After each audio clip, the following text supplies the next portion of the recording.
തേങ്ങയെല്ലാം നല്ല മുരിഞ്ഞ് വന്നിട്ടുണ്ട്. നമ്മൾ ഇഞ്ചി വെളുത്തുള്ളി എല്ലാം നന്നായിട്ട് ഒരുവിധം പൊരിച്ചിട്ടുണ്ട്. അതിലേക്ക് കുറച്ച് മുളക് പൊടിയാണ്,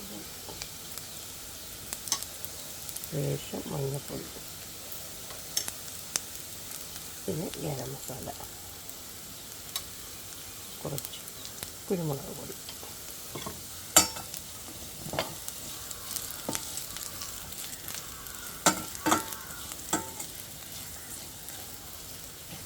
നല്ലൊരു മണം വരുന്നുണ്ട് കേട്ടോ. നമ്മൾ ഇത് ബീഫ് വയ്ക്കും പോലെയാണ് ഇത് വയ്ക്കുന്നത്. അത്രയേ ഉള്ളൂ.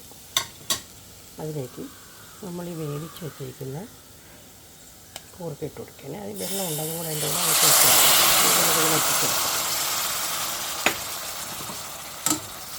2 പ്രാവശ്യം ഇങ്ങനെ ഇളക്കിയെടുക്കുമ്പോൾ തന്നെ ആ വെള്ളം അപ്പോൾ തീ ഒന്ന് കൂട്ടി വെച്ച് കൊടുക്കാൻ പറ്റും.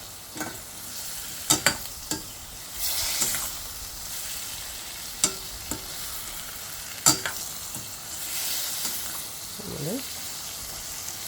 മുളക്കട്ടയാണ് കൂട്ട് റെഡിയാക്കിയത്. അതായത് നമ്മൾ ബീഫ് എങ്ങനെയാണ് വറുക്കുന്നത് അതേപോലെയാണ് ഇത്.